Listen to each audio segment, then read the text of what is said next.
ఒక్కసారి ఈ ఆలయాన్ని చూడండి. చుట్టూ పల్లెటూరు, పచ్చటి పొలాల మధ్య ఇలా నిటారుగా నిలబడిన 11 అంతస్తుల గోపురాన్ని చూస్తే ఎవ్వరైనా ఆశ్చర్యపోవాల్సిందే. నిజంగా మన ఆంధ్రప్రదేశ్ లో ఇంత అద్భుతమైన ఆలయం ఉందని మీలో చాలా మందికి తెలియదు. ఆలయ గోపురాలు మొత్తం రామాయణం, మహాభారతం, భాగవతం దృశ్యాలనన్నీ మన కళ్ళకు కట్టినట్టుగా చూపిస్తాయి. నిజంగా ఇక్కడ శిల్పాలలో ఉన్న కళను నేను మాటల్లో చెప్పలేను. మీరు స్వయంగా వచ్చి అనుభూతి చెందాల్సిందే. మరి ఇంతటి గొప్ప ఆలయాన్ని ఎన్ని వేల సంవత్సరాల క్రితం నిర్మించారు అని మీరు అనుకుంటున్నారా?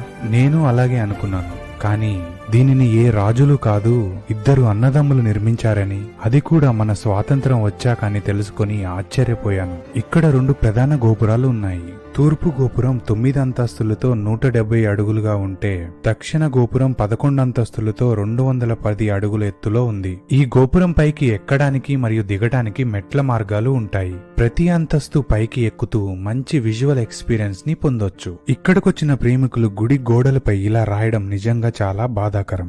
దయచేసి ఇలా చేయకండి. ఈ అందమైన గోపురాలతో పాటు ఈ ఆలయంలో మరో ప్రత్యేకత ఉంది. ఆలయ గర్భగుడి పైన అద్దాల మేడ ఉంటుంది. ఇక్కడ రాముడి పట్టాభిషేకం దృశ్యాలతో పాటు ఇక్కడున్న మిర్రర్స్ తో క్రియేట్ అయిన ఆప్టికల్ ఇల్యూజన్ ఒక మంచి విజువల్ ఎక్స్పీరియన్స్. ఈ ఆలయం కాకినాడ జిల్లా గొల్లల మామిడాడ గ్రామంలో ఉన్న శ్రీ కోదండరామస్వామి ఆలయం.